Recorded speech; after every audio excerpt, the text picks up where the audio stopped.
Wonderful, amazing. Good morning, everyone. I trust you can hear me loud and clear.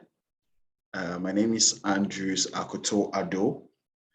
I'll be your moderator for today. There's a third installment of the African Entrepreneurship Forum. And as always, you're super pumped for this. I'm super excited to be your moderator, your host for this session. And I'm not alone. I'm here with Lolo. You see her in the chat box. She actually shared the first welcome message on the chat box. She's our event support. And I'm here with Vuyo, the director for Shared Value Africa Initiative, the head of sponsorship and partnership with the Shared Value Africa Initiative. And yet again, it's a Friday. And so we need that energy, that Friday, preparing for the weekend type of energy where we need all hands on deck kind of thing. We want you to chat in the chat box. We want you to share your chats, right? Engage, get to know someone. Let us know where you're connecting from. I'm connecting from Ghana. I'm in Ghana at the moment. So it's morning. It's 9:05 by my time. 9:05 here in Accra, Ghana. I'm sure everyone here is connecting across the African continent. We have South Africa, we have Rwanda, wonderful Kigali, Isidori. Thank you so much. Isidori is one of our speakers who will be joining you pretty soon, sharing an insightful presentation as usual. So please stick and stay with us. There's a Shared Value Africa Initiative powered event. It's called African Entrepreneurship Forum. And as you know, this forum is set up by entrepreneurs for entrepreneurs, all right? And so this platform is full of entrepreneurs who are doing amazing things across the continent, doing the hard things by the founder of Africa Leadership Academy, who Fred Sonic always say that entrepreneurs in Africa do the hard things. And trust me, these people are doing amazing things within their respective field. Today's conversation is going to be a continuation of what we actually had last, the previous installment, that was in May. We spoke about economic growth and the African entrepreneur. This time around, we will touch on economic growth, link it to the African entrepreneur doing hard things in the climate change, should I say, conversation, solving the climate change problems that Africa is actually beginning to face. Even though we only contribute 4% of the global gas emission, we kind of are in the eye of the storm. We are facing the challenge in certain ways where precipitation is falling down, our heat waves are increasing. We do not actually see when the sun is setting, and I mean, you know, all these challenges that we are facing, we see those changes within the atmosphere. The humidity levels is incredibly high, temperatures are rising, and so we need to do something. And entrepreneurs who are doing something in the space from the agricultural perspective also. And so we're going to hear these people and also hear amazing speakers. We've gathered a host of fantastic men and women, of course, who are doing something amazing within the entrepreneurship space. Some are ecosystem enablers, some are primarily development practitioners who are helping to churn the best type of entrepreneurs to us, who would help us solve Africa's many challenges, all right? According to the African Development Bank, Africa has the highest rate of entrepreneurs. We have entrepreneurs ranging from people who are setting up a new business and people who are already within a business, yet they are trying to do another side, what they call a side hustle. And so just because of the challenges that they are facing, so you can't lean on or rely on one stream of income. You need to diversify of some sort. So we're going to talk about all these things from the ecosystem enabling perspective, economic growth, as I said earlier. And then we're also going to touch base on how the transformation that we expect in the entrepreneurial landscape, how it actually has to go. That will be the perspective shared by a speaker also. And so, as I always do, please be excited. get so excited because this platform is full of idea sharing. And one of the things that we want to do, and I'm speaking this from the perspective of shared value, okay, the Shared Value Africa initiative is to bring about the most impactful group of young entrepreneurs who are able to take charge of Africa's development. These are very instructive words. Taking charge of African development means that we own our resources, we own our initiative, we own our innovation. We're not just relying on the West, but we are developing our own local indigenous solutions to address Africa's problem. African entrepreneurs are not the same as the Silicon Valley type of entrepreneurs. Our entrepreneurs, as I said earlier, are doing the hard things. They are very different group of people, and we already know that women make up a chunk of this population, the female population at the highest. And so you would have to think about how to make the ecosystem sustainable. You'd have to, if you're a development person, if you are in the government, if you are working with a civil society organization, we need to look at the space. Entrepreneurship is becoming a buzz where everybody's talking about entrepreneurship, but ours is not the same. So the places differ, the people differ, experiences differ. And so this platform helps us to begin to bring about all these concerns. We gather the concerns and then we profile solutions. We try and then understand the issue from our own perspective, the way we see it, and then share and then add on conversation from other people based on how they are also experiencing the situation, right? We gather these insights and then we begin to submit these concerns to many entrepreneurs who can solve it, or we push it to the development person or the sponsor or the funder that, hey, funders, look at this area. Tailor your funding to this sector, tailor your funding to this side of the entrepreneurship ecosystem. These are where people need intervention. These are the areas where we have to begin to channel those resources, because a lot of resources are being spread across, but they are not being tailored to the right things, right? And the right people, okay? So it's the Entrepreneurship Forum, African Entrepreneurship Forum, and this is where we actually talk about entrepreneurship, full-blown entrepreneurship conversation, full-blown, right? So thank you. So I mentioned my name, I'm Andy Andrews Akutuado, working with the Reach for Change, and I also double with the Shared Value Africa initiative as part of the Africa Council of Eight. I'm so privileged to be a part of this network, and it's a privilege to serve as the host of this forum for the past, I think, 2 years now, since the launch of the forum in 2020, in February, actually. And here we are growing in number. We have people connecting every now and then from different parts of the continent. And today is not going to be anything different. It's going to be an increase or an add-on to what we've been discussing from the first day that we launched the forum, all right? So thank you. And this is where I would say that we're about to start a conversation with our first speaker. But before I do that, a quick ground rules just to help us to settle in.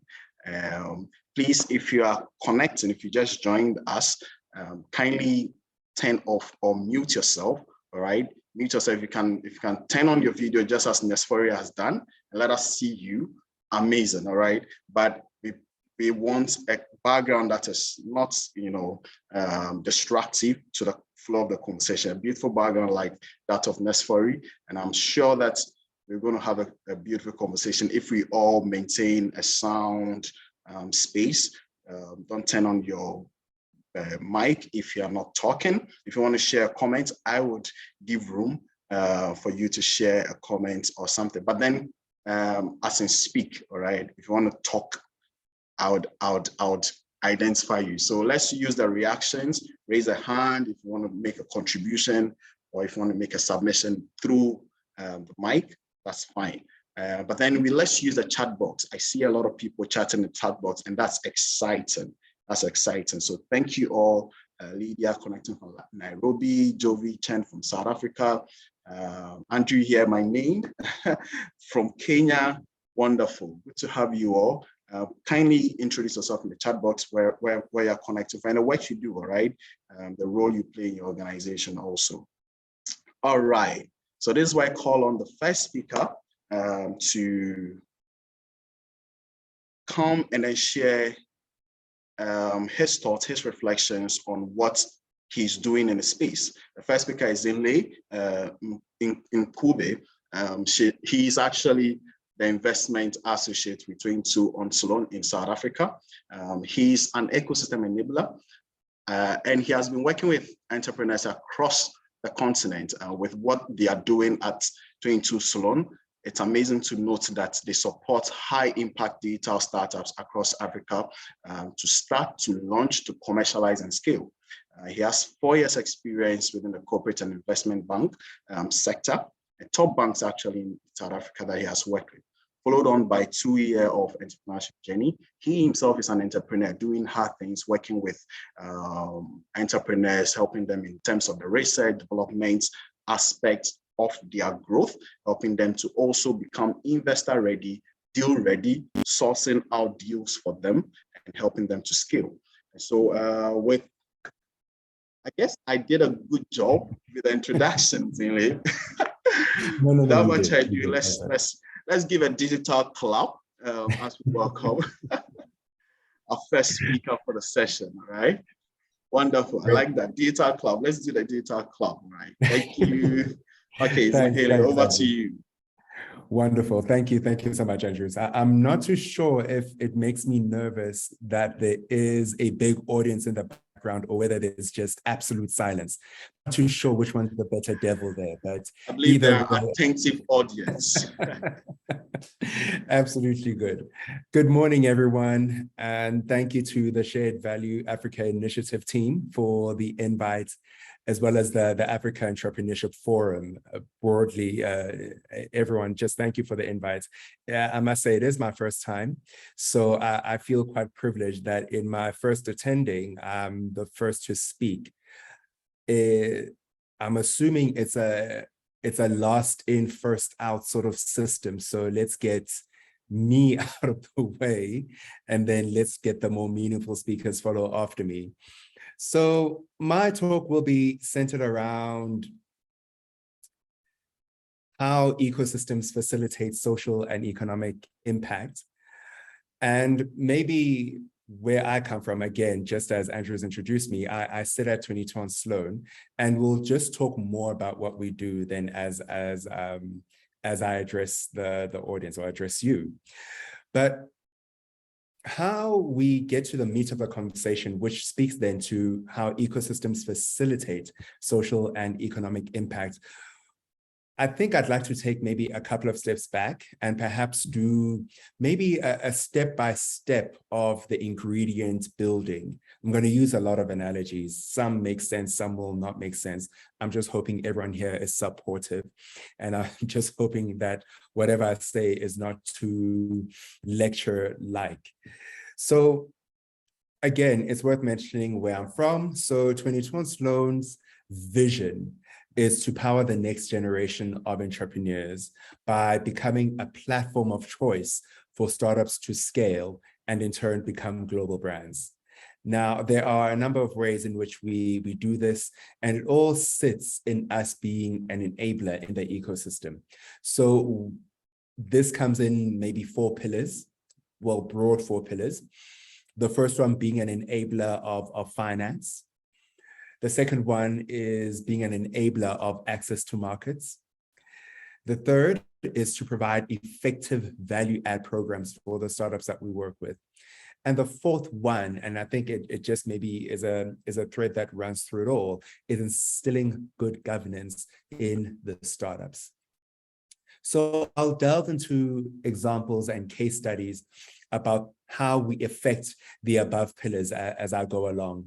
So in my address, let's first understand what we mean when we say ecosystems. And I like the biological definition, even though I have absolutely no background whatsoever in biological studies. But there is something there that rings true, this definition. And that is, when we look at a biological ecosystem, it says it's a geographic area where plants, animals, and other organisms, as well as weather, and landscapes work together to form a bubble of life.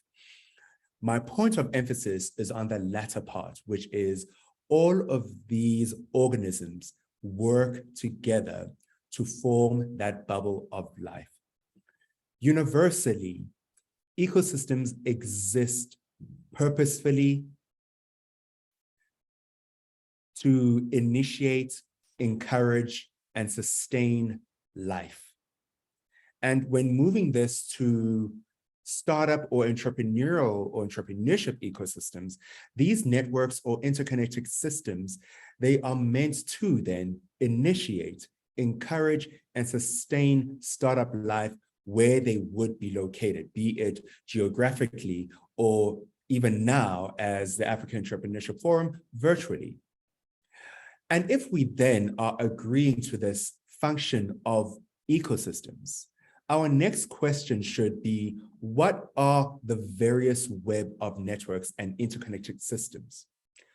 And we will start then with the basic components, and they can be broadly categorized into three. And they are the startups, the enablers, as well as the ecosystem partners.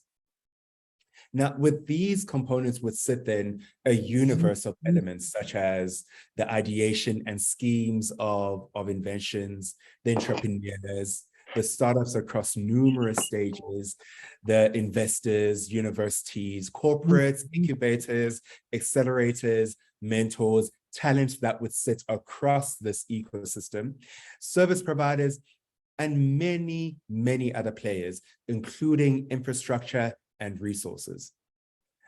Now, one has to appreciate that all these elements may have their own system of existence outside of the life of entrepreneurs and startups.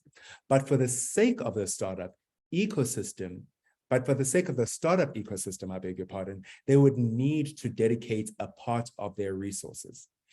This is where then ecosystem enablers, such as ourselves, Trinity Sloan, and some of our other peers sit, and including the African Entrepreneurship Forum. The task of an ecosystem enabler is to first present the case for startups to the various components, be it a corporate, an investor, a university, an accelerator, and so forth. Secondly, is to present where these stakeholders or components fit into the system.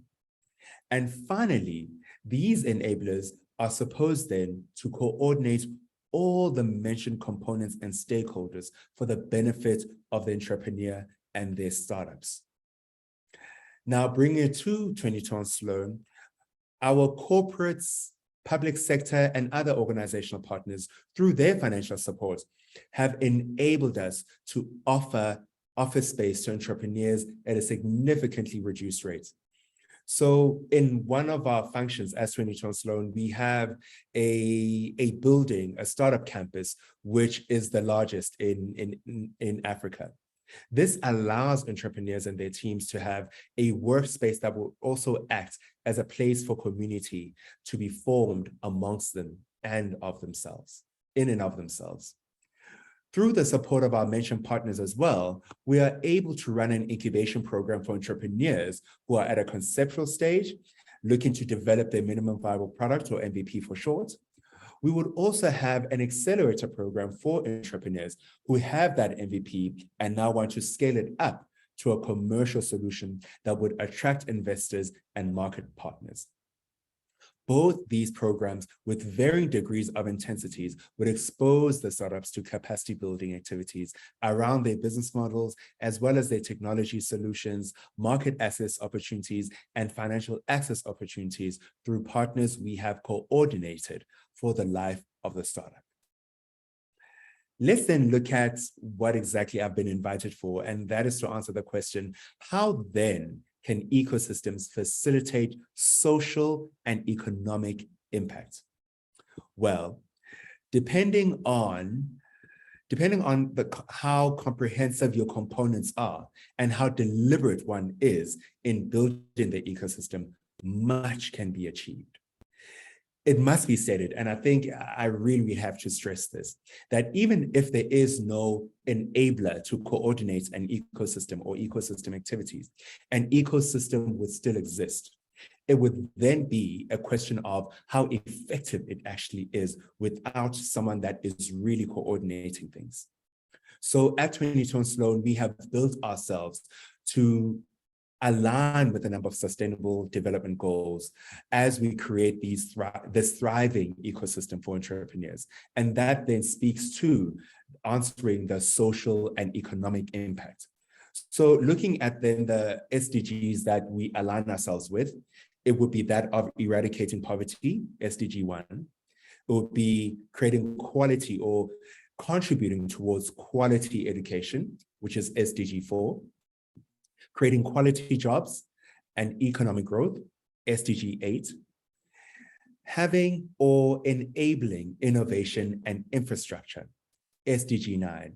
And finally, which is something that we firmly stand for, is having partnership to achieve all these goals. We are very, very big on collaborations and partnerships because we don't see ourselves as a one-stop shop for everything, but where we see specialization and specialization opportunities in other possible partnerships, we would go there because our main point of emphasis is to ensure that we stick to our mission, in that if an entrepreneur seeks to scale, to grow, and become a competitive global brand, let them come to us and let us then interconnect them to relevant parties that can take them there.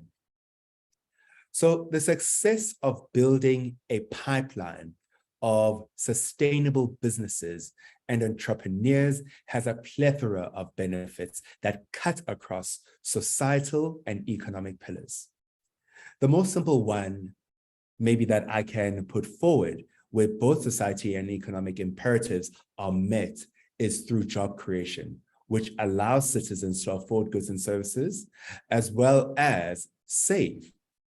Successful businesses as well pay taxes which go into the fiscus, which in turn, assuming that the government really does run efficiently and effectively, it allows these governments to take care of developmental needs. When looking at it then from an innovation and risk-taking point of view, ecosystems are able to encourage product and technology development to take place through institutions of learning, such as universities, that have a big research and development arm. And they have capacity to take up these projects that may or may not have commercial imperatives at that present moment. However, institutions of learning are able to take up the risk of non-success because their mandate of learning and experimenting sits well there. And if there is commercial merit, it can be moved to an incubation program to develop the business model, and then subsequently the acceleration program to fully scale up the solution. Another example, when it comes to maybe the ambit of funding, is to ensure that in the ecosystem, there is end-to-end investors or funders that are there for each startup.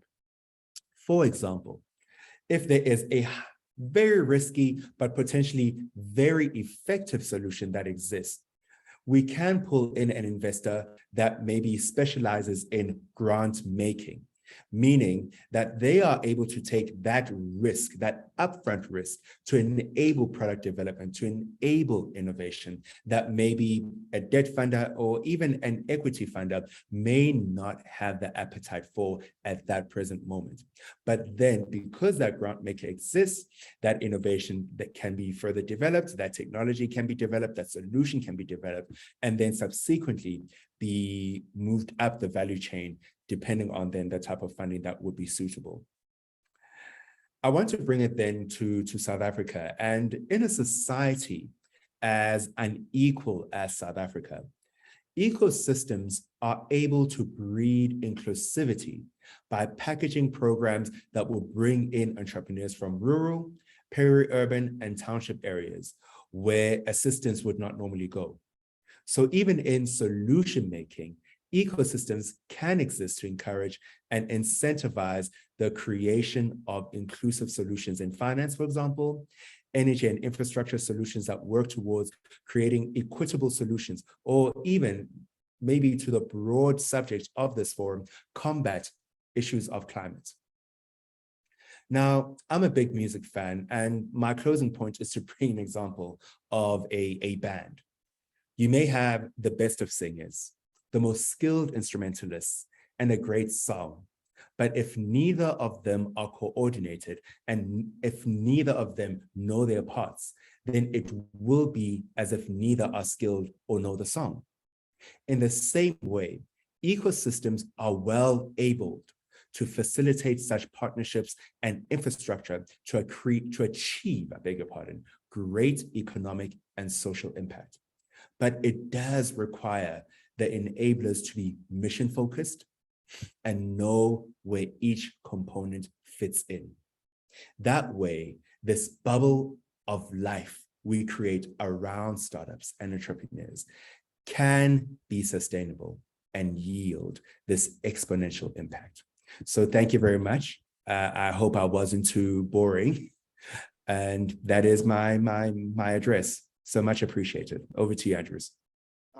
Thank you so much, Zingwe. The issue that stands out, or probably should I say that the main emphasis of the presentation now is that we need to begin to understand ecosystem as a collective group of persons harnessing what we have, existing resources that we have, connecting it to available funding options or opportunity to expand it. Understanding it as together, this bubble is together enhancing life and making life worthwhile, right?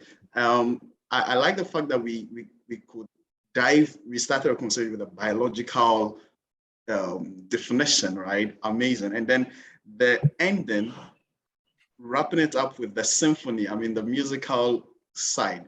They tell me that an orchestra needs to be together. You cannot be part of an orchestra if you are just, it has to be in sync. That symphony, that's part of the symphony orchestra kind of thing. And I totally get you so much. And I believe that you weren't boring. You were exciting, insightful. There was so much to pick, so much pointers here.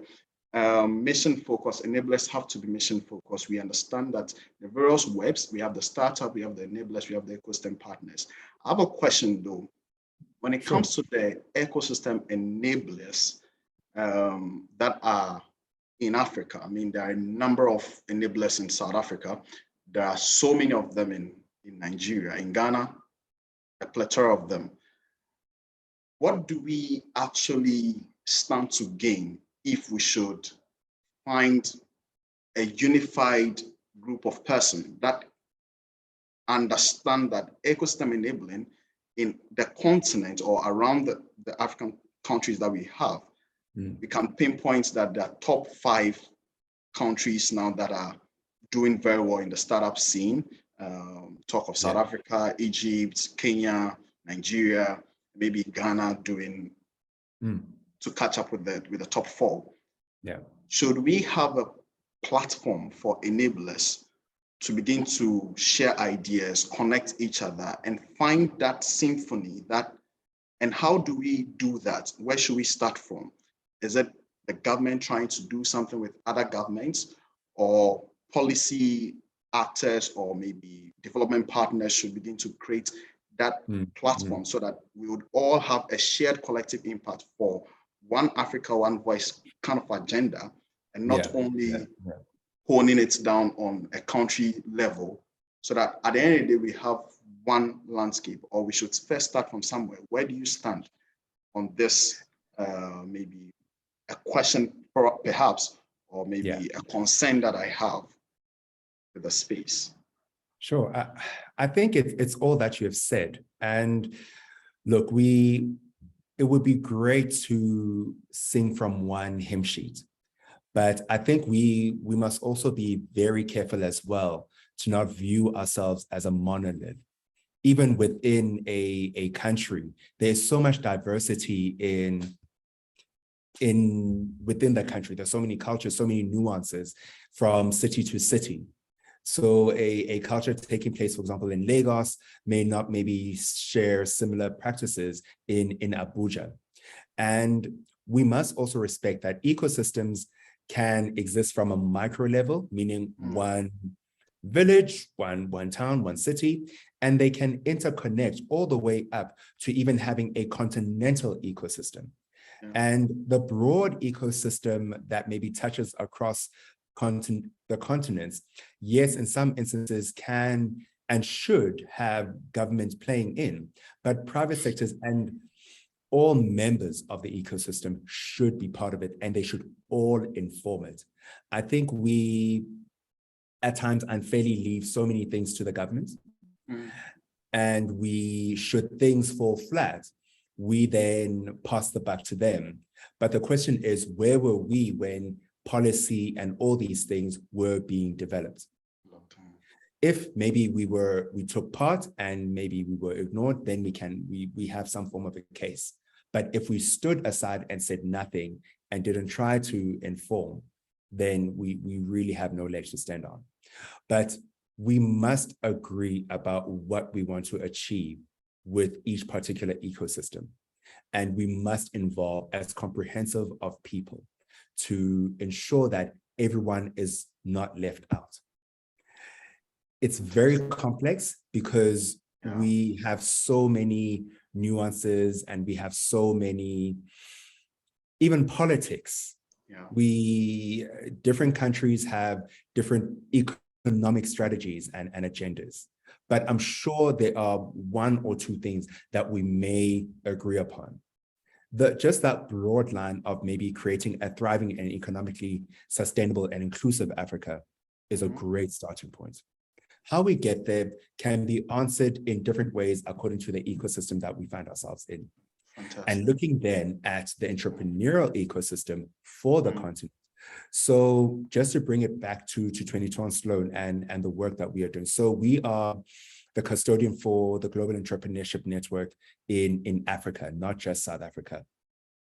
So we are now trying to live up to that mandate by having satellite offices. We're planning to have the satellite offices open maybe towards Q1 2023 latest. First, starting off in Lagos as well as Nairobi. And this is just to ensure that even within the various programs that we have an African representation. And we try now getting the effort of understanding where these various ecosystems within the respective countries are coming from, and how then do we assimilate and even enable and grow those ecosystems. So, but at the same time, having that broader Gen Africa view of trying to coordinate all these activities. So it's much work, but it's work that has to be done. As you have said earlier, that entrepreneurs do within the continent, they do the difficult work. And someone has to roll up their sleeves, someone has to try, and someone has to see what can be achieved when we try to pull these activities together. And it's not to lay aside the various flavors that each community and ecosystems come with, but it's maybe trying to see then how can we move towards the direction of profitability and sustainability without losing out on the various flavors. Fantastic. I love this. The ending really goes right into the next speaker, transforming entrepreneurial landscape, where we don't lose all the flavors. Thank you so much, Zihili, for the thoughts shared, for the insights shared. We have comments on the page. We have the founder of Shared Value Africa Initiative sharing that we do at times have to team up with governments, NGOs, and even rivals to capture the economic benefits of social progress. And that is what ecosystems are about, right? Yeah. So it's about the synergy. It's about the alliance, exploring those areas of synergy, and then together making the continents find its symphony, its nice flavor that would together celebrate. Thank you so much for the work you're doing with 22 Sloan. Absolutely. Thank you. Amazing things there. Everyone, so that was Zihili, investment associate with 22 Sloan. Now we have Isidori, who I'm sure that looking at the ending of this first presentation would have quite a lot to share with us on the topic transforming the entrepreneurial landscape. Isidori is the program manager with Jasiri Accelerator, and then with Wavumbuzi Rwanda. Actually, it's one organization called Rwanda. He's a Rwanda program manager for the Allen and Jill Gray Philanthropy Rwanda.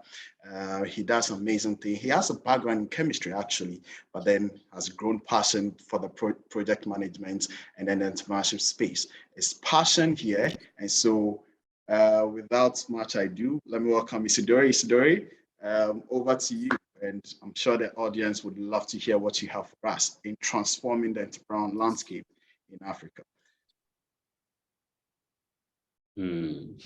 Yeah, thank you, Andrew, and everybody for, yes, Garrett, I see you, good to see you.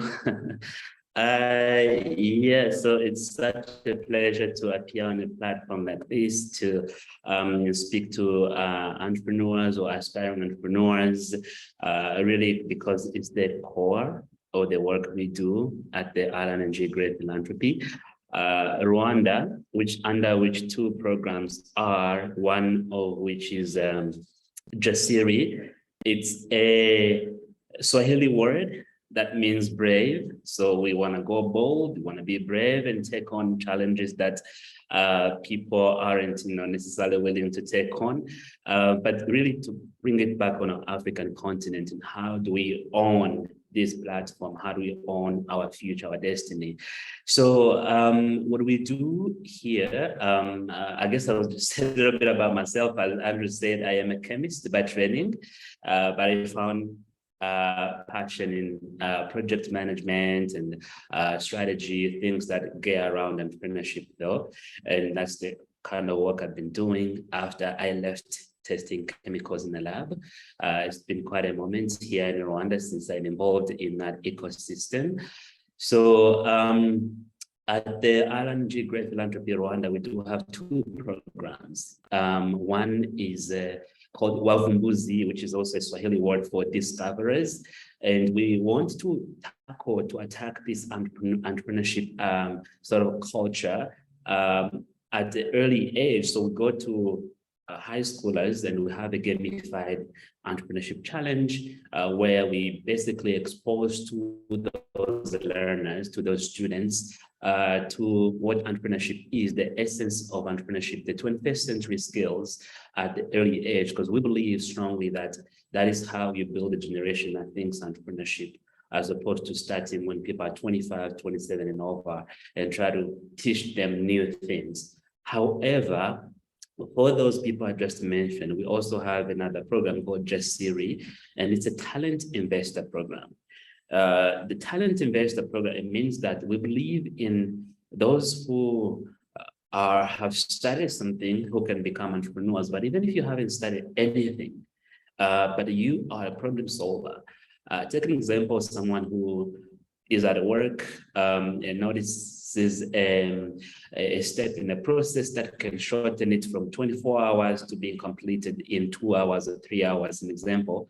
We believe that person has the potential to become an entrepreneur because they can spot an opportunity and they can provide a solution. So what we do in our talent investor, we bring a group of 50 people every 6 months, 25 Rwandans, 25 Kenyans. Right now, we have just expanded to Ethiopia. And we expose them over different types of, needs that entrepreneurship really, entrepreneurs sort of face over the course of their launching their startups. So it's an incubator for 12 months. The reason why I was so excited about this topic is because transforming the landscape of entrepreneurship, a lot of incubators on the continent are going up to 6 months. But I have led one before. And at 6 months, you start to notice that that's when actually entrepreneurs or incubatees are hungry to know more.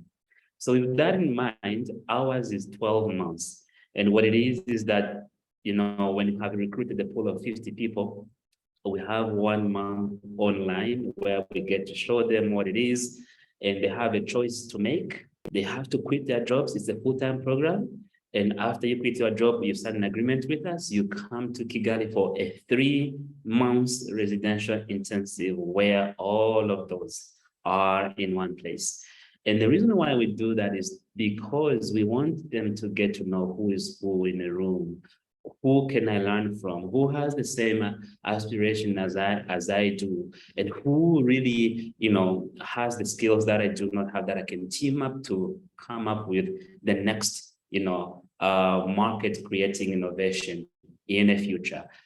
We want to expose entrepreneurs to that aspect, to that ways of working, because entrepreneurship can be really tedious, it can be tricky, it can be difficult. So we help people find co-founders. In 3 months, we expect that you would have been able to look at 49 others and see who you can team up with. We don't want you to feel like this should be a lonely journey, but we also don't want to enforce anything on you. So those teams grow organically within those 3 months. And in 3 months, we help entrepreneurs with the different aspects of doing entrepreneurship. There's a prospecting, ideation, prospecting, and validation. In 3 months, they start from just an idea and a problem statement to having a business that is almost getting formalized at the end of 3 months. So at the end of 3 months, the teams that have emerged have to pitch on what we call a demo day. And whoever meets our criteria, we launch them into the next 9 months of what we call venture creation. You can call it a launch pad, something like that. And there's a caveat to this is we also understand that entrepreneurs face a lot of problems. And one of the things that is hampering our growth as entrepreneurs on the continent is that we don't do it full time. We need food on our plate. We need, to pay our rent. So what we do for each one who goes on to that 9-month stage, which is the third stage of accelerator, we give them $1,000 as a stipend, hoping that that will be enough to cover whatever their expenses are. And then we want you to focus on just building that product. If you can now satisfy our needs, find the product market fit, after 9 months, we have just launched an accelerator program, which is Just Zero Accelerator, which now will be investing into those companies that have grown out of our talent investor program and are becoming formalized companies that are running so well at $75,000 for 7.5% equity. And we believe from there that you can now grow and launch. Saying this because looking at how you support entrepreneurs, it has to be comprehensive. You find some people are just focused on one thing, but we wanted to have one thing in one place so that if we find a talent, someone who's doing amazing things, someone who's worth supporting, then they don't leave us after 12 months and not find anywhere to go. So I do certainly strongly believe that this approach that started in South Africa, for those of you in South Africa, you might know the Alan G. Gray Philanthropy, the Orbis Foundation, stuff like that. It's really how it should be done. It's not supporting someone halfway through, but how do you make it really comprehensive so that you are supporting them holistically until they are able to now move on themselves. So I'm not saying that we do babysit anyone. It's really competitive, but we do understand that it's the way to go if we do want to help people coming up with innovations that will transform this continent. And so if you're Kenyan or if you're Rwandan on this platform, we are recruiting for our third cohort. You can reach out to me and I will lead you through the process. But for anybody else, there's perhaps maybe 3 things that I would say to you if you're starting up or, the first one is as an entrepreneur, an aspiring entrepreneur, please fall in love with the problem. Do fall in love with the problem. What I mean by that is you have to understand the problem you're solving for. Does it exist? Whose problem is that? Because sometimes we internalize things in our minds, and then when you go on the market, you're prospecting, you're prototyping, you find a different reality. So you need to really go down 5 whys and other tools to assess, is the problem I am noticing solving for real? Because only the problem is real. Only if you have got to the bottom root of it, your solution will be relevant. Number 2 is to be able to listen to your customers. Sometimes you go with something in your mind, you have a product in your mind, you're trying to create actually a problem around it. But no, when you go prospecting, customers tell you something different. You have to have a mind that is quick to adapt, that is really seeing the trends at play, and then be able to respond to what your would-be customers, your current customers are saying. And number 3 is stick to your why. So a lot of times you hear people, oh, I want to create something like I want a unicorn, something, a business, a $1 billion valued business. And I think that's really, really tricky. And it's also a big problem that might hamper our progress, because if someone like that is just money oriented, a unicorn valuation, when you look at everything they consider to give you that valuation, there's perhaps the shoes you wear, there's perhaps everything that, you know, is all the furniture you have at the office. It's not a liquid money. What we tell our entrepreneurs is, instead of, you know, looking at it from the money perspective, how about you say, in 10 years, I'll create a business that will support 1 million customers. For someone who understands that aspiration, they will literally say that there's no way you can be supporting or serving 1 million customers without being a unicorn. So that's, you are now impact oriented. That mindset only gets you to developing a product that can satisfy those customers. And so those are my perhaps nuggets from the things that I am learning as a program manager for, you know, different programs I'm passing through. And I'm so happy to be able to share those with you guys. So if you do have any other question, you know, you want to talk about our work, you can reach out to me. I'll be happy to. So Andrews, over to you for anything else. Thank you. Thank you so much, Isidori, for the work you are doing with the Alan and Jill Gray Philanthropy Rwanda. Alan and Jill Gray Philanthropy Rwanda. Getting to actually appreciate this from this perspective that you shared earlier, I think it stood out for me. Fall in love with the problem in light of transforming the African entrepreneurship landscape. There are people who say, don't fall in love with the solution yet, but now there is something that stands out, that fall in love with the problem rather. We have an ecosystem that is full of young people who are in entrepreneurship out of necessity, you know, as an escape from probably poverty because of the landscape or their country economic woes or challenges that they are facing. If you tell someone to fall in love with the problem, what other caution would you put in mind as part of transforming the whole entrepreneurship landscape? That the problem is existing, they face it, it's obvious. And so when they're in love with a problem, what else should they put in their mind as part of efforts to really drive a productive or impactful entrepreneurship venture, right? In terms of support systems, what should they put in mind? If supposing they are the breadwinners or they are the only ones that are probably doing something that would seem to suggest that they are on the pathway to breaking that poverty line from their family.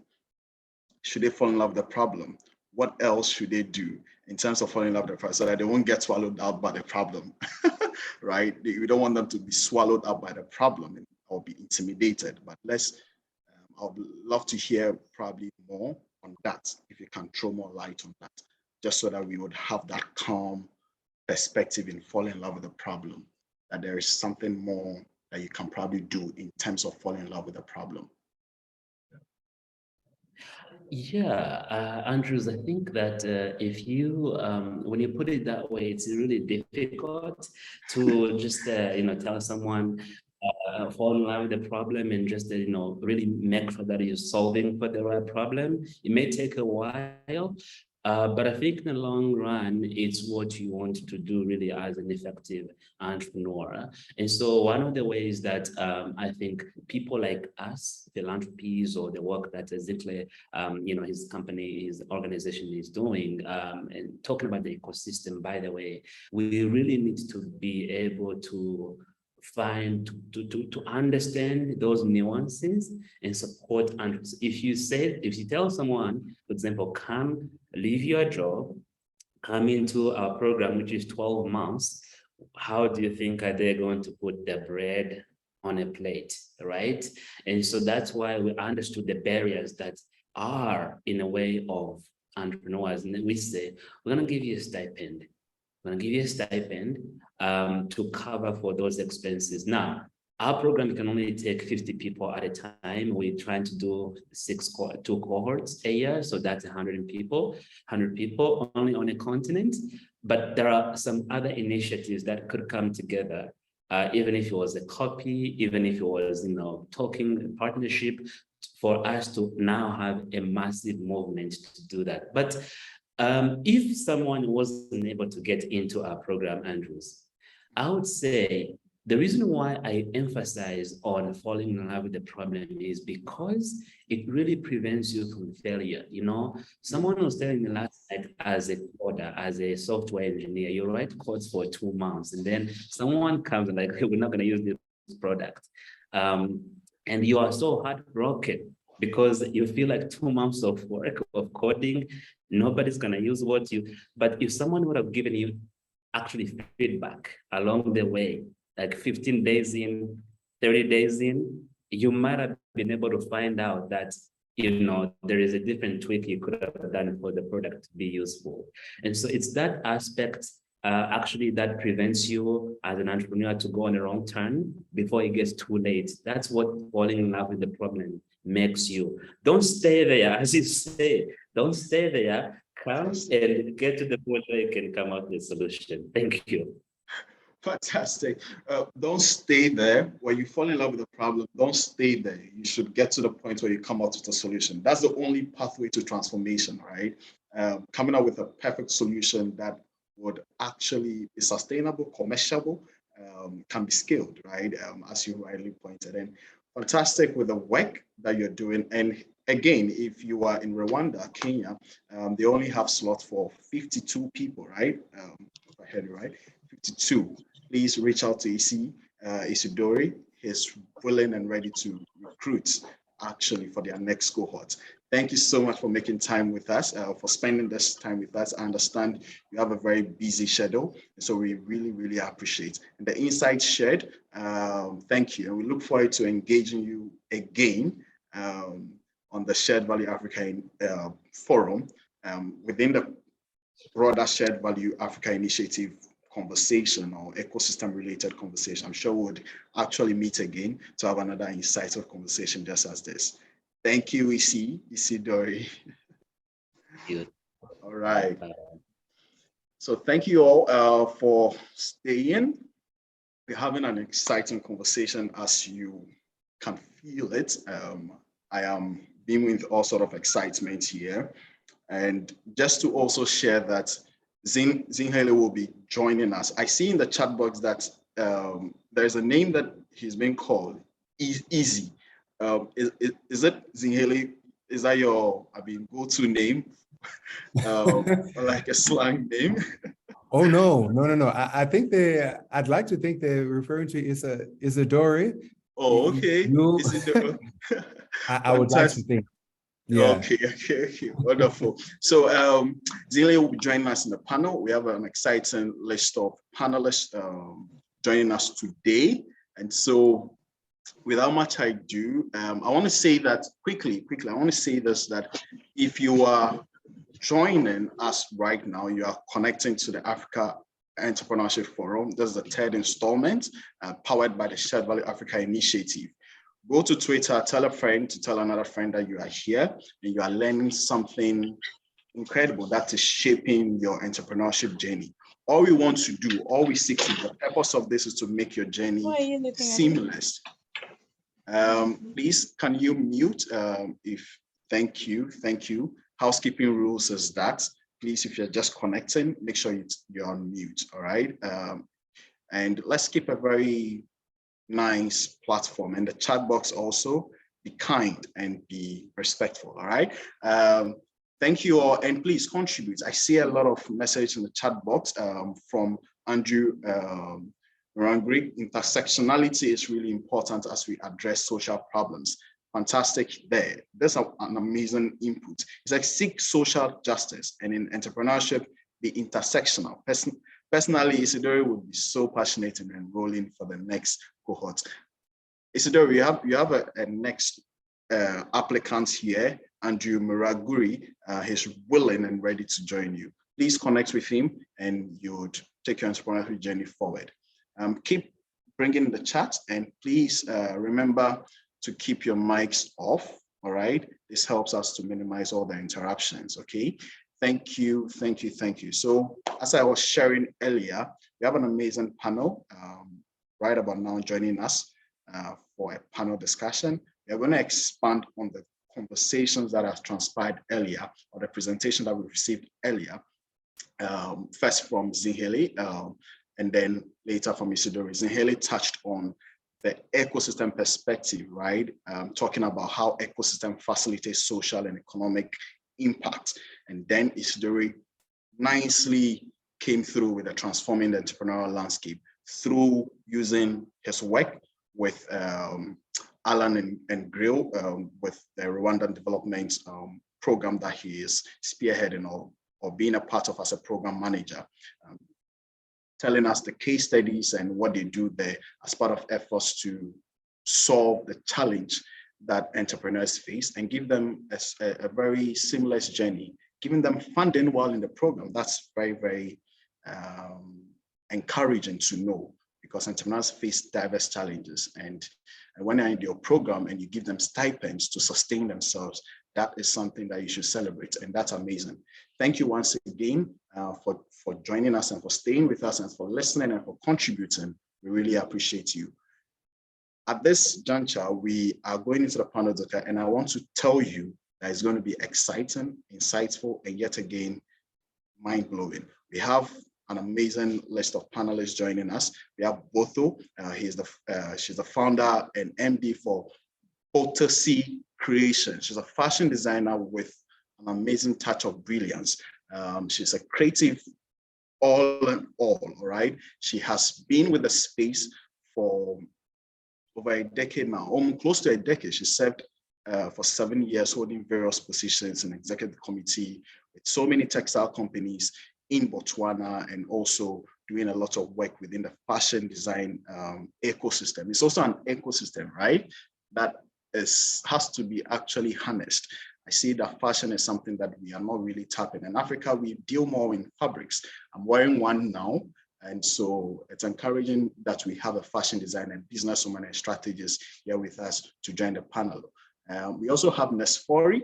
Nesfori is the president and founder of Organic Ilemba Limited.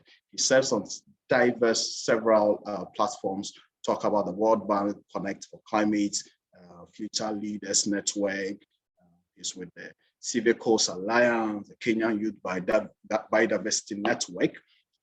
So primarily he is mainly within the climate action fraternity, or the whole issue that we are facing with our global gas emission problems, and Africa not actually being a contributor, only contributes, a negligible amount of contribution, 4%, right?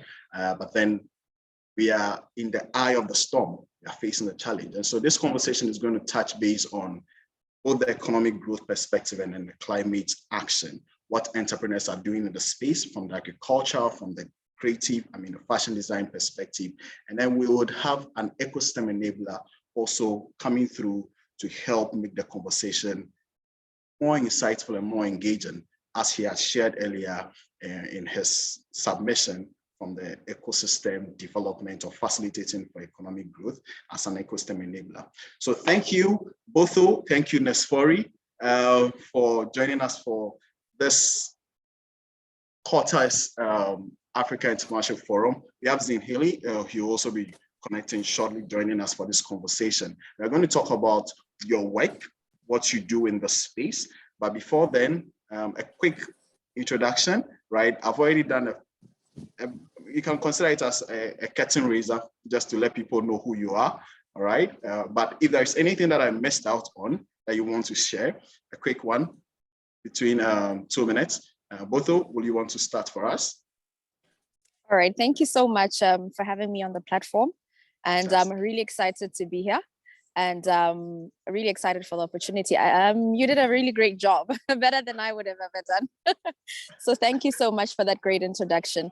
I think the only thing that I would add is that we are currently one of the only fashion integrated solutions African company that I know. So we're transitioning from just being a product-based, where we're creating or manufacturing garments, but moving into a more service-based, where we're actually creating services for other African entrepreneurs within the textile and fashion industry.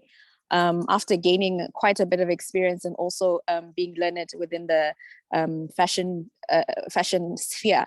So there's a lot that we have to offer in terms of service, so that other entrepreneurs can better their businesses and have more sustainable livelihood through the fashion and textile industry within Africa.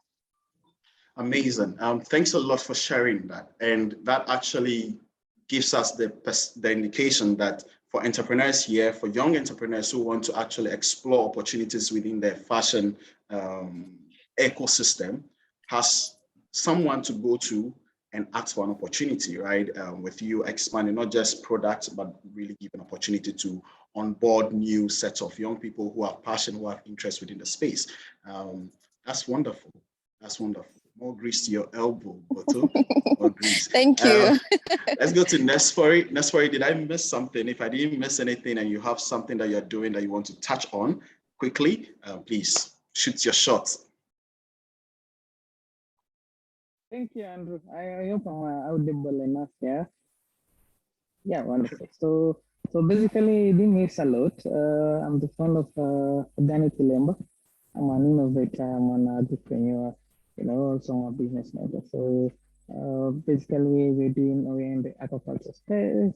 Nesfori, I'm missing out on maybe if you can amplify a bit. Yeah. Okay. Fantastic. Yeah. Let's amplify the voice a bit, and then. Wonderful. Fantastic. This sounds better. This sounds better. All right.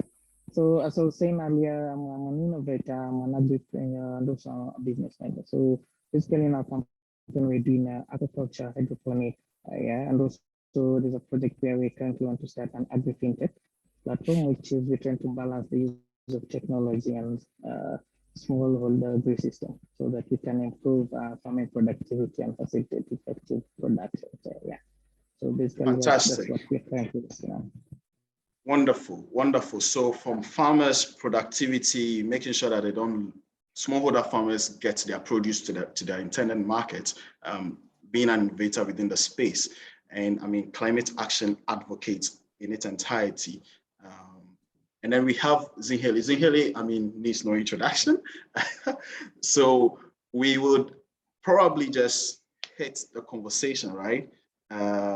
Maybe Isidori, did I say Isidori? Sorry, Isidori is not on the panel. I'm talking about Nesfori. At least missed out your name. Replace you with Isidori, sorry. Nesfori, maybe you can take off the mic and maybe speak through your device if that would help.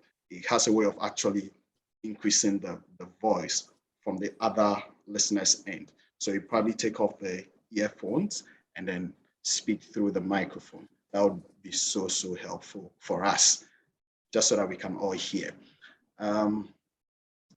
Amazing. So can you say a hi, hello, and you shoot? Hi, hello, everyone. Fantastic. I love it. Wonderful. So whilst we are all here, we've listened to two amazing speakers touch on what the ecosystems, from the ecosystem perspective, an enabler, and how to facilitate social and economic impact. And then we've had transforming entrepreneurial landscape. Entrepreneurship actually cuts across diverse sectors. You can be in the agricultural sector and be called an agripreneur. You can find yourself in the fashion space and call yourself a fashion entrepreneur. You know, everybody, and there's a technopreneur. Everybody seems to be adding preneur to what they are doing, right? Just to suggest that they are solving, they are doing the hard things, they are doing the difficult things. We have a huge challenge at hand. Africa contributes 4% of the global gas emissions, but then we are being told by UNEP, by the World Economic Forum, by so many development agencies that we are in the eye of the storm. With the work that may be necessary you are doing, what can you share as part of reflections on climate change and how it's probably affecting the communities in Africa? And what ways can we probably discuss this issue so that as entrepreneurs, we can be able to find a problem to fall in love with, to solve the challenge, and to advocate for new interventions or new mechanisms to build resilience, right? The whole issue seems to suggest that we need to be resilient. We need to create systems in place so that we won't be at the far end of the development issues, particularly when we are being affected with climate change, right? We want to stay ahead and stay above. So what can you share with us? What reflections do you have by your work that you've done and communities being affected so far?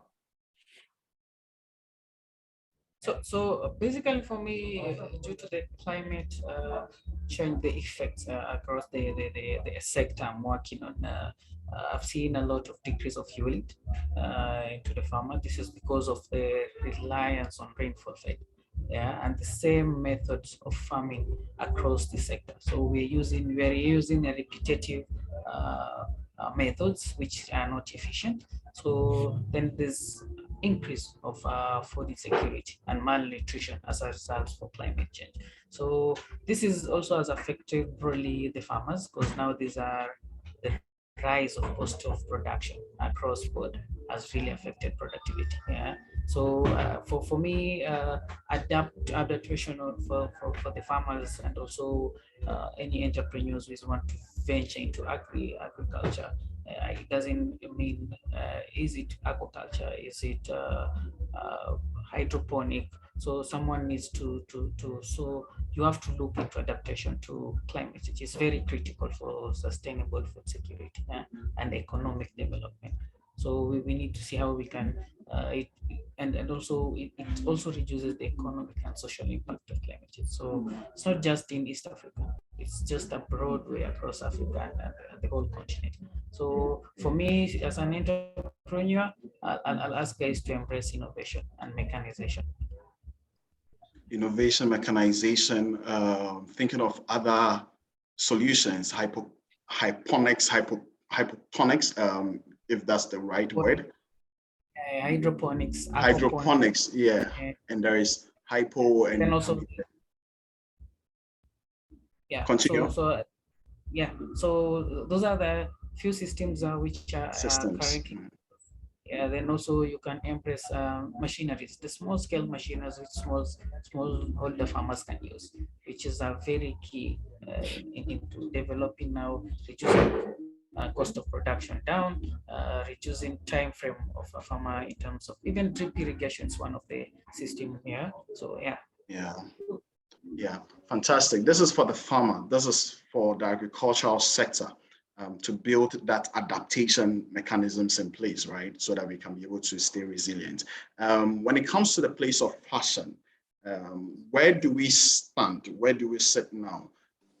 Do we have enough systems in place that will suggest that definitely, the fabrics we wear, it's from cotton, it's really from our natural resources. We can produce fabrics through several means and all that. The manufacturing point of view, the production, and then also getting the market and all that.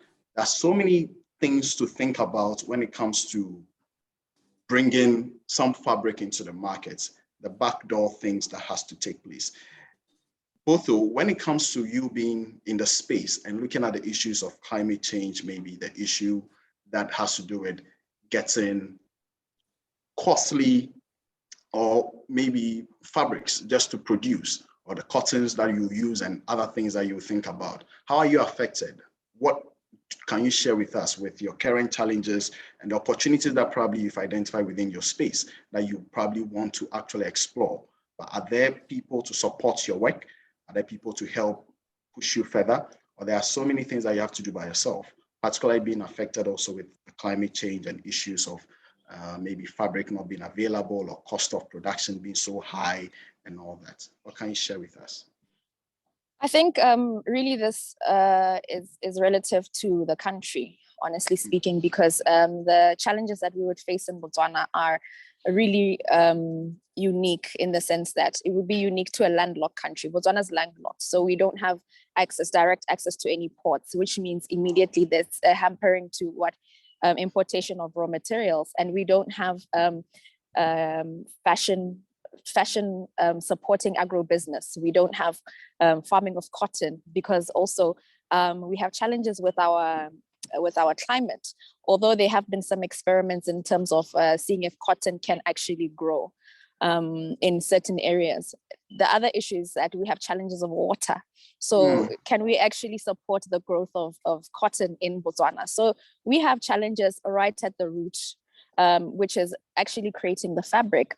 Unlike in Eastern Africa and in Western Africa, where, you know, when we're talking about the textile industry, predominantly we're talking about, you know, creation of fabric. When we're talking about here, we're talking about garment manufacturing. So we have to import everything in order to be able to manufacture it. So the challenges that arise then are capacity issues, competitiveness in terms of pricing, because of the different challenges that we have. That's a very difficult one to combat, because you're also being challenged by imports of already finished garments that are cheaper. We also have a huge problem of secondhand clothing that is coming in, and we've tried to really relate to our government and coming up with meetings to try and discover what can be done about the importation of secondhand goods. But it's deeper than us. It's trade issues and trade agreements between countries. So there are challenges within the production of fashion goods here. So we have to, it requires us to be innovative, to look for other solutions as to how do I still remain competitive within the industry, or find avenues where I can be successful and contribute to the economy through, you know, the fashion and textile industry. So it's really, really relative to your country in terms of those challenges. Yeah, totally. I get you there. Landlocked, access to water challenge. You don't produce, or I mean, there's no cotton farming going on. Heavily relying on importation and competing with, you know, other imported products in the market.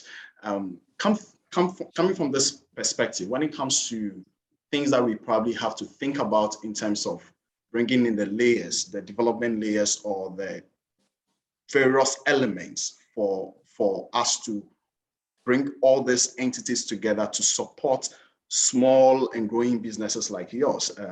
Talking about the government, as you highlighted. A quick one from you: what other entities, looking at your situation, can you probably think about or rely on just to bring that cushion for Botany, right? The fashion business that you are driving, just to also take it a bit further when it comes to your regional outlook. Is there possibility to look at a neighboring country and find resources there just by way of economic growth or advancing your own opportunities, finding those linkages? There is something that AFCFTA wants to do within those lines, bringing in that synergy, country, cross-border trade and all that. Are there opportunities or synergies along those lines that are being explored currently? Or are there some things that you are doing just to also minimize your cost of production and find a way of bringing balance, right, in the work you do? Yeah, most definitely. I think we're all starting to really look towards regional trade and looking at what resources can I find in the neighboring country. And I think it's always just similar issues that are issues of policies and trade and just ease of business across different countries. But there definitely, I think there's an excitement now with the African trade opportunity. Yeah. So Yes. I think we're really starting to look at it in a different angle, and more people are starting to look into neighboring countries. But in terms of what we are doing currently, we have noticed that for our country, also another challenge is that we have a population of 2 million. I think we just reached 2.3 million, and that's a challenge within itself. So for us, one of the things, if you can actually even notice my T-shirt, it's called Pusha BW. This is a government initiative that's really trying to sensitize Botswana to wearing local fabrics, wearing local products, buying local products, eating local products. So the government is really trying to create an awareness and a push and an appetite for local products. So entrepreneurs are now looking into different avenues as to how can I participate within this ecosystem. So in terms of us, we're trying to be a little bit more innovative and a little bit more different to see how can we be more sustainable. Yes, we would like to definitely manufacture and then feed into the existing systems to get resources closer. But what we are looking into is actually coming up with innovative solutions to make it easier for other entrepreneurs. So we are looking at infrastructural issues in terms of the systems in place, in terms of just right up to your manufacturing processes. So we're trying to really educate the fashion entrepreneur as to how do they start a business, how do they find the right suppliers, how do they create a quality business, how do they find the right market, whilst in the same breath as a product manufacturer ourselves, pushing our own brand. So we're doing this sort of simultaneously. So one of the things that we've also been looking at, I mean, right now in fashion, you can't talk fashion without talking about sustainability. And and how much harm the industry actually causes to the environment.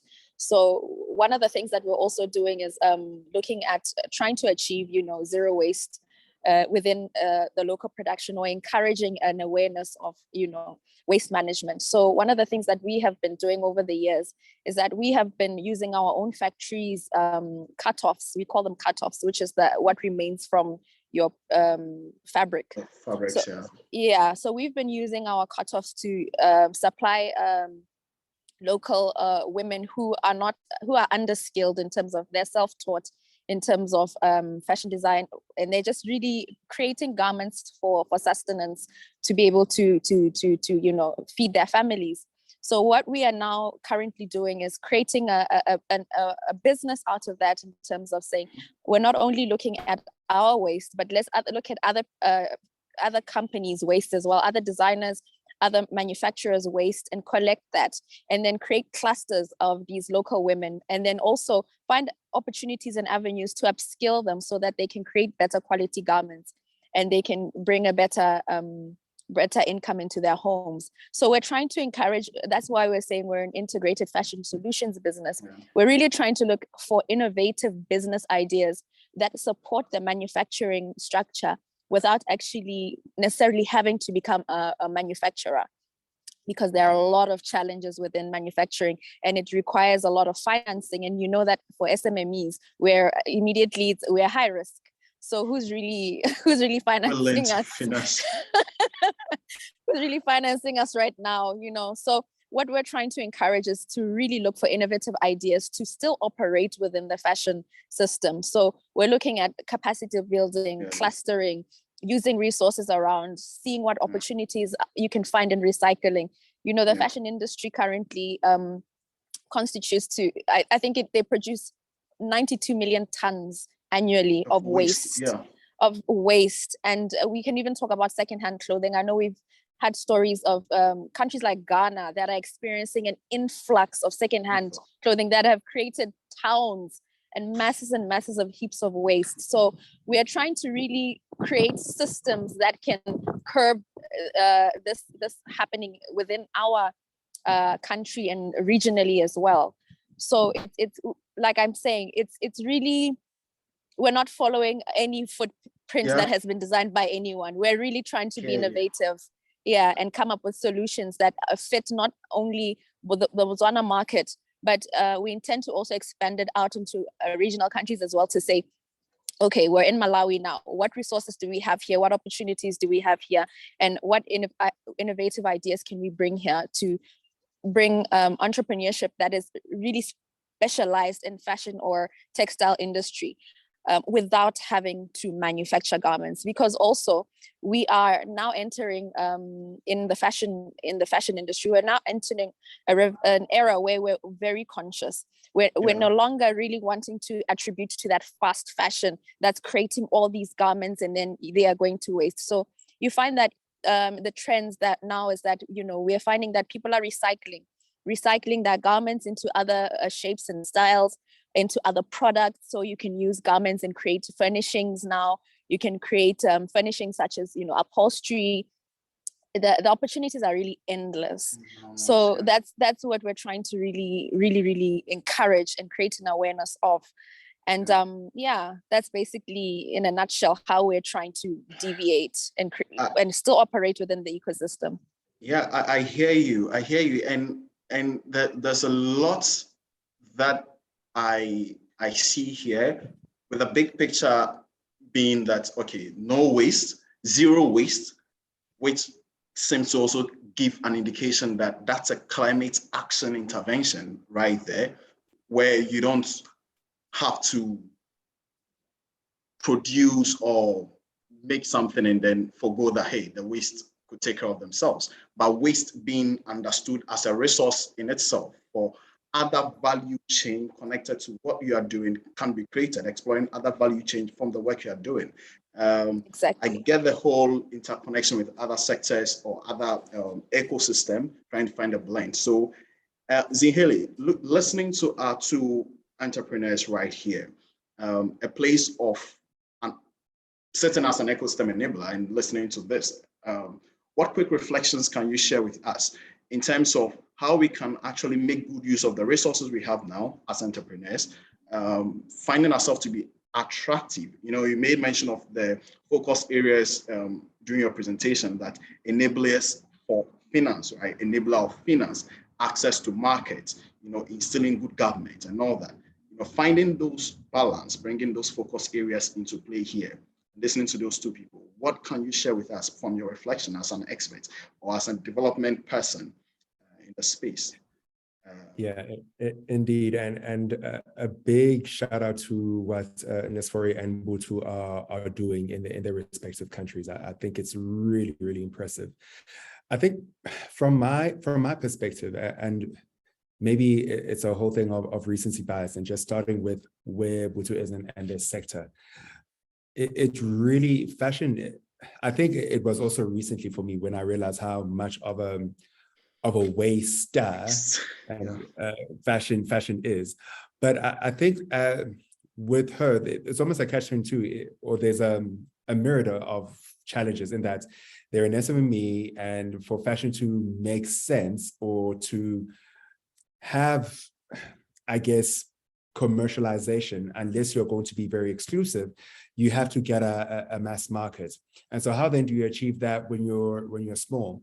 And I think that's where then the power of collaboration comes in. And the work that she's doing is very important in a sense of bringing people in within the industry, whether they're aspiring or they've been there for some time. But I think bringing people in and collaborating and rallying around a specific problem does bring attention. And even when you want to inform things such as policy, and you want to adjust for example, a policy that speaks to secondhand, if there are 10 entrepreneurs talking about it, then government might look the other way. But if there's about 10,000 entrepreneurs, then it's something that they have to consider, even though, for example, and maybe with sharing some sympathy with government in a sense that some policies really do come from a difficult place.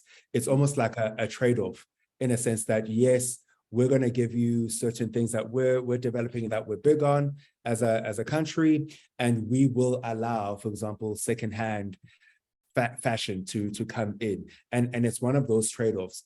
But it's all about then centering that particular sector as key, and building that critical mass within each of those sectors. As much as entrepreneurs can come in as a rallying point, as one thing, but then at times it's very important, as Butu said, and even maybe to bring in Nasfori in, to sectorize themselves as well, in a sense that there are unique challenges that fashion and agri face that need a sectorized response.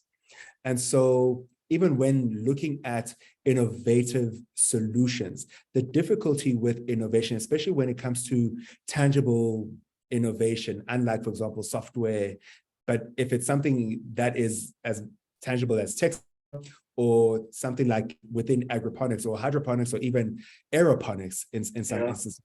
In some instances. The capital intensiveness it can't be escaped. And then that's where then an ecosystem becomes very important, where you have, I think I'll just go back to what I said earlier around having institutions that are specialized in a particular thing. Things such as research and development can sit elsewhere, where maybe where you don't have to pressurize the commercial imperative yet. So where, for example, there is a fashion entrepreneur on our side, and she's in our incubation program, where she is importing textiles that are recycled. And I think they're using paper or offshoots of paper to create that textile.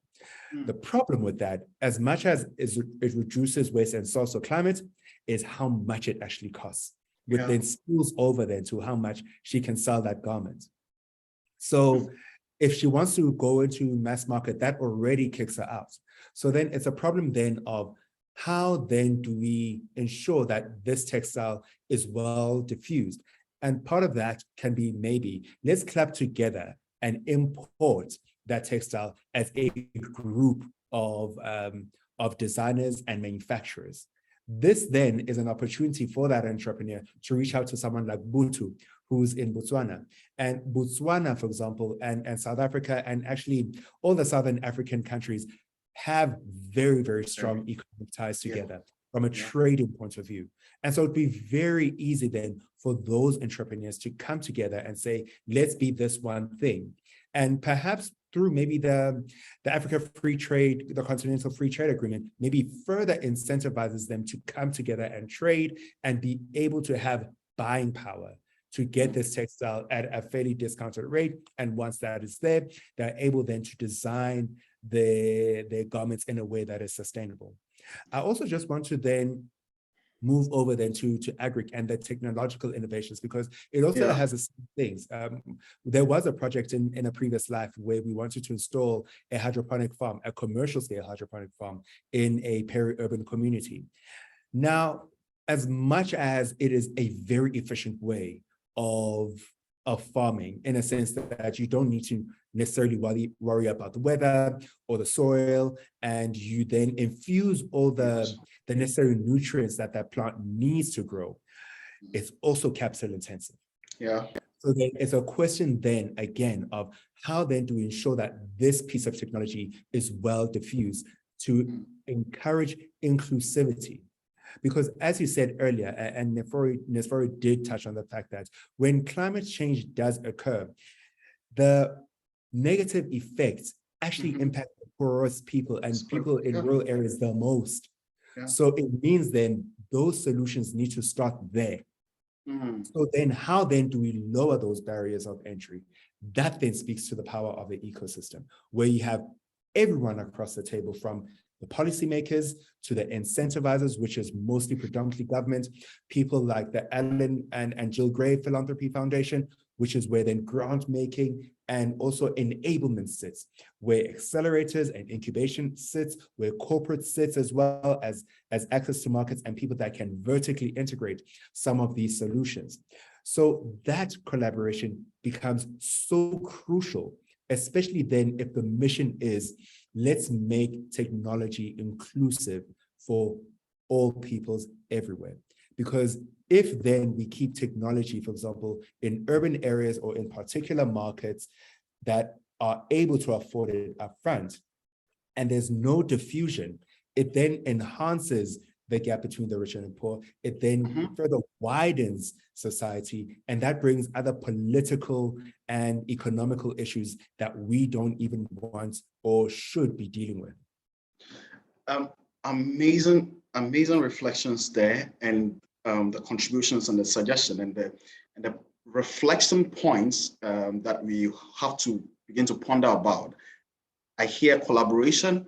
I hear institutionalizing the space in such a way that these entrepreneurs would find their own rhythm within their own space and have understanding to what they are doing, and bring other entities along that same agenda. That's where you bring the issue of ecosystem, the importance of ecosystem, the sectoral focused aspects of this. When you take agriculture, and that's fair, I'm coming to you. When you take agriculture, how has it been for you in leveraging the power of collaboration for maybe the collective gains that you probably envision, and in integrating technology in the work you do? Are there issues of knowledge gap or technological savviness issue? Not many people would be so savvy in understanding how to probably link, and the farmers probably, are they even responsive to using this, or they probably would go their own traditional way of production? Peasant farmers, kind of very difficult for you to onboard them. And also, I want to also pinpoint, have you ever probably done something from a cooperative point of view? Because I hear in Sweden, the farmers thrive more on cooperatives. In other Scandinavian countries, they produce a lot of things together, and they are able to join their resources together and manufacture even products out from the farm produce that they probably have, other value chain being explored. So what have you probably done within your space, and what are the challenges perhaps that you've encountered with your work so far? Yeah, thanks, Andrews. So basically, like in our space in aquaculture, we're transitioning from using normal ponds. Yeah, so there are two types of system currently guys are using. These are the cage farming, and also the old way of normal ponds, and also now people are now shifting into RAS system. So there's a bit confusion in terms of the RAS system. When you mention the RAS system, someone thinks of the intensive RAS system fish farming. Yeah, so there's other different models for the RAS system, just the same like the cage farming. So you hear maybe in the West, guys are doing cage farming with roughly tuna, or a cage which can hold around 250,000 fish. But as a small scale farmer, you can't input such a cage because it's high intensive in terms of feeding. We suffer in East Africa. Actually, we suffer in terms of access to animal feeds itself. Yeah, it's a menace on its own. So basically, in terms of innovation, we're trying to adopt small scale innovation as much as they are too small, but you can do a huge productivity. Like the RAS system which you're trying to adopt is you have like 3 tanks supported by a small system, which a tank you can harvest around 3,500 fingerlings. That's around fish that you're talking of 15,000 fingerlings, yeah, on a single system. So in terms of it's a normal pond of around maybe let's say 20 by 15, the only maximum you can go is 2,500. So you see now that kind of a difference in terms of adopting the system and using the old model kind of a system. So that's how we're trained. Now in terms of mechanization, if we shift away from aquaculture, now we are having a difficult problem. Like when someone goes to the farm, it takes around a full day, yeah, to do just maybe seedling planting, yeah. And there's actually a small scale transplant farm.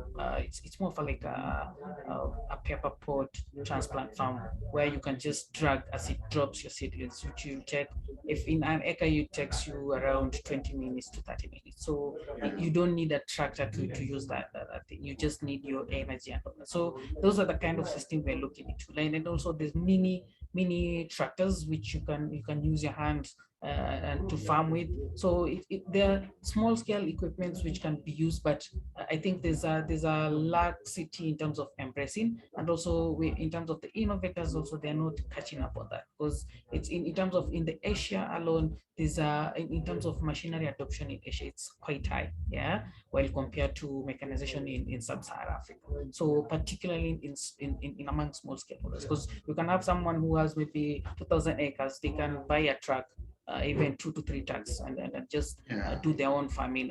So guys who have chunks of lands, they have that that resources to do that. But small scale farmers, they can't go and maybe rent a full truck, and you have maybe a minimum of below an acre. So you'll end up now going manually. Yeah, so we need to think of a way of how we make sure these farmers adopt mechanization. That's where now we can adopt like a solution, the agri-fintech we're trying to adopt is, let's have a go solution, yeah, where if you're a farmer, you want to like a fish farmer, you have a small 2 to 3 ponds, and actually in terms of feed, you can't purchase, the price of feed is too high, but you have the raw materials which can be formulated into fish, then you can walk up to. Okay, I think that was a very instructive point that he was about until the internet. This is part of the challenge that we have in Africa, connectivity, right?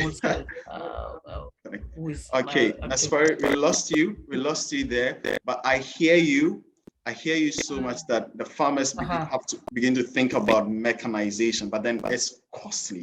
I mean, the finance, the capital intensive things to just bring that sustainability that we all want within the space.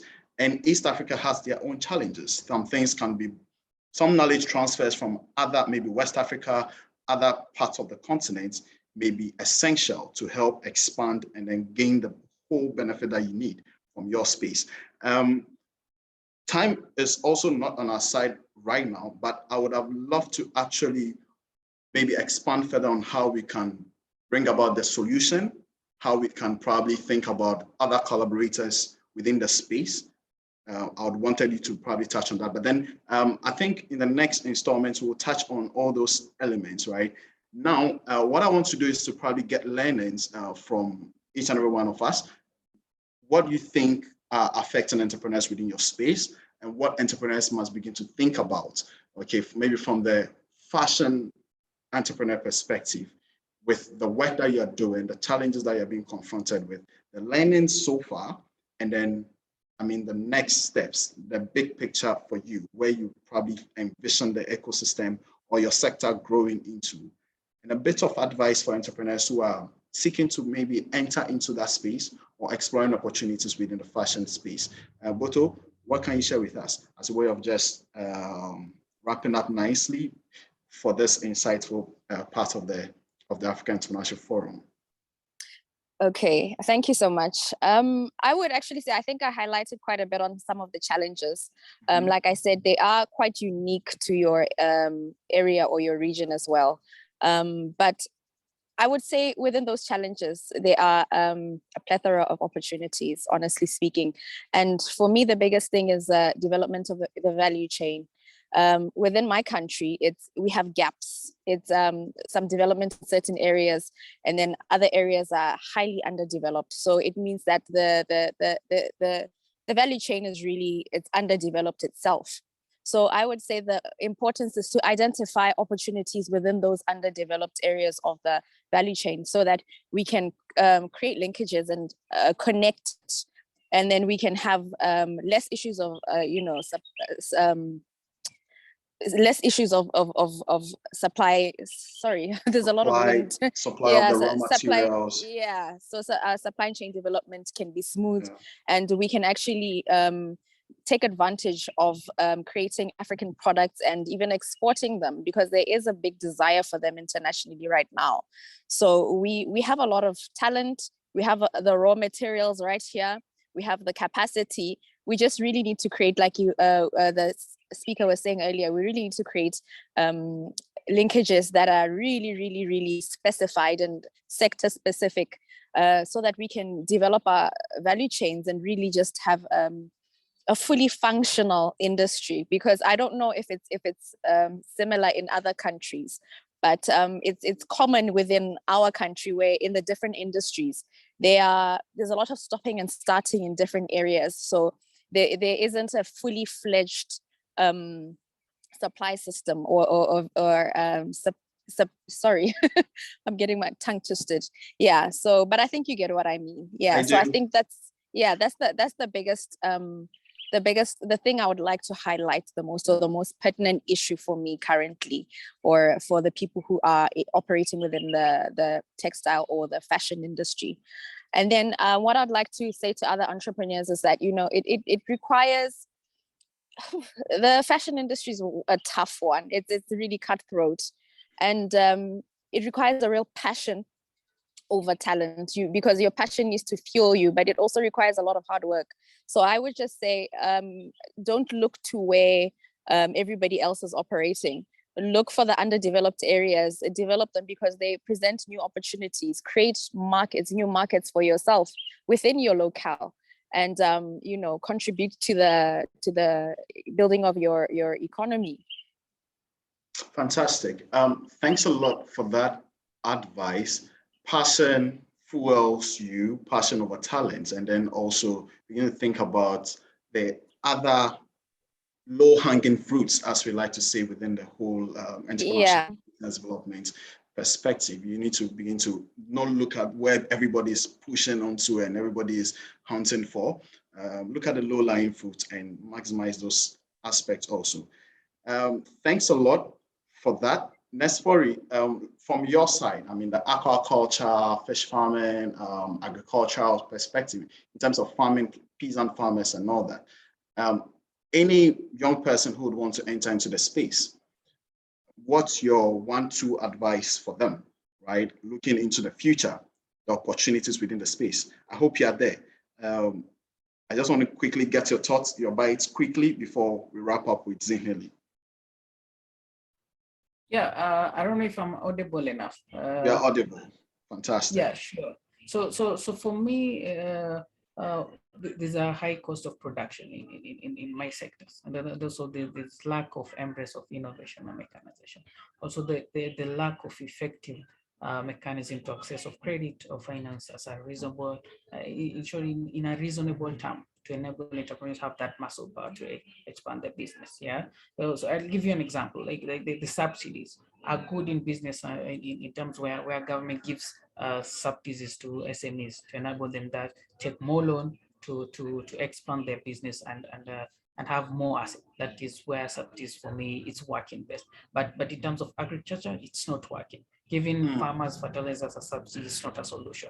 We need to see what farmers need in terms of if someone is doing maize farming, if someone is doing cassava farming, if someone is doing aquaculture, what time frame does it take? What are the key things do they need? Because if you tell a aquaculture farmer you offer a good mechanization for them to do to have efficient production of animal feed, because that's where it takes a lot of money for them. So that's a solution. But you can't give farmers fertilizers for that.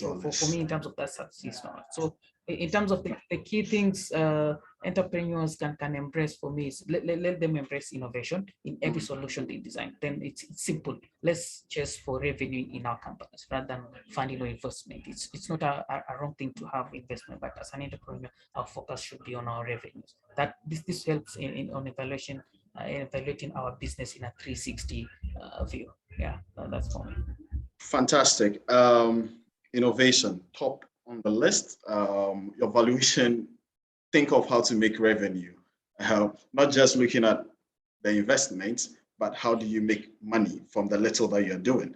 Governments should think about real-time support, not just cherry picking some sort of intervention for the next election, probably. That's always what they do. But hey, looking ahead, as from an ecosystem enabler's perspective, Where do you see the space, the entrepreneurship sector? What's your advice for entrepreneurs out there? What should they think about looking into the future and building an Africa that we want, right? An Africa we want. Look, I'm an optimist, although maybe there's a bit of contradiction in me. I'm a cynical optimist. So I'll always look at the future and think it definitely will get better. But obviously it requires us to start making concerted efforts right now so that when we look ahead, we can actually start reaping the fruits of our labor. And I think maybe to the entire ecosystem, and not just to entrepreneurs, I just have 4 points. Number one, and maybe just to reference what Isadora said, we must be problem obsessed. We need to be obsessed with the problem that we are solving and be also just as obsessed about solving for it. And how the solution comes is neither here nor there, but the problem and us wanting to solve a problem and finding a problem that is worth solving is going to be quite crucial. Number two, we need to be mission driven. We need to be unrelentingly focused about what we need to do. It means laying aside any form that will take us away from the mission. My third one is consensus. Consensus, speaking to, we are not an island. We will not know everything. And so it's very important then to find people that specialize in the one thing that we do not know. And especially if then, and going to my last point around leverage, if there is someone that can deliver something at a cost-effective or in a much more effective way than you can, and are willing to assist you with that, go there. Do not think that you can own and see and do everything. And I think sometimes we do trip ourselves over by wanting to be a one-stop shop and servicing and doing and trying to scramble for everything. Let us partner, let us collaborate. But again, let us not collaborate if we're not on the same path in terms of our mission and focus. Let us not collaborate if we also want to solve, if we're not wanting to solve the same problems. So fantastic. Yeah. Wonderful. Obsessed with a problem, mission-driven, leverage, and go ahead and collaborate with each other. Thank you all so much for sticking with us, for staying with us for this past 1 hour, 50 minutes. We extended a bit. We apologize for that. But when the conversation gets exciting, sometimes you want your speakers to complete their thoughts or end their thoughts. But thank you all. Contributions on the chat box. I see Kaduya, lack of understanding of entrepreneurship because it affects all of us. The contributions that you've made to this session are enormously amazing. And want to thank everybody for staying with us. The Shared Value Africa Initiative does this forum every quarter, all right? The next one hopefully will be somewhere the last quarter of the year, all right? Look forward to it. And sign up to the newsletter. I think Vuyo shared that earlier in the chat box, but just search svi.africa. svi.africa, Google, you'll see Shared Value doing amazing things. And next 2 months, the Shared Value Africa Initiative is bringing over 2,000 experts, industry players, a lot of amazing people to talk connectivity, to talk about One Africa, One Voice.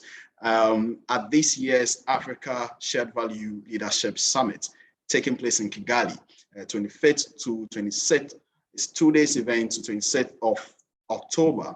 And so Rwanda, if you're in Rwanda, please join the Shared Value Africa Initiative at the Kigali Center, all right? A beautiful edifice there in Kigali. It will be amazing, yet again, a powerful gathering of industry players doing hard things and solving Africa's most pressing problems. We want to see you there. One of the pressing problems of Africa is connectivity.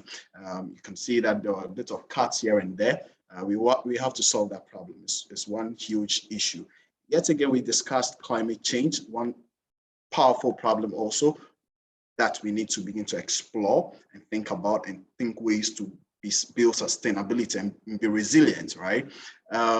So this has been the African Entrepreneurship Forum. Anytime you are ending, I get so sad, but don't be sad. We'll definitely connect again. So look forward to the emails. You're going to receive a recording of this via email, so anticipate. And also, it will be shared on Shared Value Africa's YouTube page. Please go there to, reflect and listen again to the session. If you found this very insightful, I'm happy to have served as a moderator. My name is Andrews Akotuado. You can search, connect with us, connect with me, connect with the rest of the speakers, and they will be so happy to work with you. Thank you all, and bye-bye for now. Bye-bye for now.